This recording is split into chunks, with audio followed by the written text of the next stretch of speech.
Hi, നമസ്കാരം. അപ്പോൾ ഓണൊക്കെ ഇതുവരെ എത്തി, ഉഷാറല്ലേ? എന്തായാലും തിരുവോണമാണല്ലേ. അപ്പോൾ കുറച്ച് ലേറ്റായി വരാൻ കാരണം വെച്ച് കഴിഞ്ഞാൽ ഒരു ചെറിയ പ്രശ്നമുണ്ട്, അതൊക്കെ മാറി ഒക്കെ സെറ്റായിട്ട് ഇങ്ങനെ വരുന്നു. പിന്നെ നമ്മൾ ഏത് ആഘോഷങ്ങളും ഏത് ആണ്ടതിയും ഒക്കെ അല്ലെങ്കിൽ നമുക്ക് എന്ത് വിശേഷങ്ങളായിക്കോട്ടെ, നമ്മൾ എപ്പോഴും നമ്മളെ കൂടെ നിർത്തേണ്ട ആരെന്നറിയും? നമ്മൾ ഇല്ലാത്ത സമയത്ത് നമ്മളെ സഹായിക്കുന്നവനെ, അല്ലെങ്കിൽ നമുക്ക് പ്രയാസങ്ങൾ വരുമ്പോൾ നമ്മോട് പോട്ടേടാ എന്തെങ്കിലും പറയുന്ന, നമുക്കതിന് ബുദ്ധിമുട്ട് വരുമ്പോൾ ഡാ എന്ന് വിളിക്കുമ്പോഴേക്കും നമ്മളടുത്ത് ഓടിയെത്തുന്ന അങ്ങനെയുള്ള സൗഹൃദങ്ങളൊക്കെ നമുക്കുണ്ടാവില്ലേ? കുടുംബം, സൗഹൃദം ഒക്കെ നമുക്കുണ്ടാവും, പ്രണയമൊക്കെ ഉണ്ടാവും.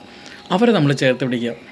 ഉള്ള സമയത്ത് നമ്മളെ കൂടെ നിന്ന് നമ്മുടെ കയ്യിൽ കുറച്ചില്ലാതെയാവുമ്പോൾ നമ്മൾ പതുക്കെ മാറ്റി നിർത്തി പുതിയ ബന്ധങ്ങൾ തേടി പോകുന്ന ആളുകളില്ലേ, അവരെ നൈസായിട്ട് ജീവിതത്തിൽ മാറ്റി നിർത്തി കേട്ടോ. കാരണം എൻ്റെ അനുഭവമാണ് ഗുരു, അതുകൊണ്ടാണ് പറയുന്നത്. ആ ജീവിതത്തിൽ പിന്നീട് വലിയ ബുദ്ധിമുട്ടാണ് നമുക്ക് വരുത്തുക. കാരണം നമുക്ക് ഒരുപാട് അവരോട് അറ്റാച്ച്മെൻ്റ് ആവും, നമുക്കവരെ മറക്കാൻ കഴിയില്ല. അവർ നമ്മളെ കളഞ്ഞിട്ട് പുതിയ തന്നെ തേടി പോയിട്ടുണ്ടാവും, പക്ഷെ നമുക്ക് പെട്ടെന്നൊന്നും മറക്കാൻ കഴിയില്ല, കുറച്ച് സമയമെടുക്കും. ആ സമയം എടുക്കുമ്പോഴേക്കും നമ്മുടെ ലൈഫ് പകുതി മുക്കാലും പോയിട്ടുണ്ടാവും.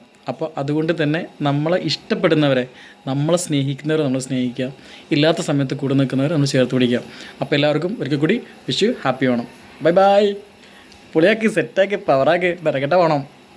ഇനി അവിടെ നിൽക്കട്ടാ, എന്നായിക്കോട്ടെ സെറ്റ്.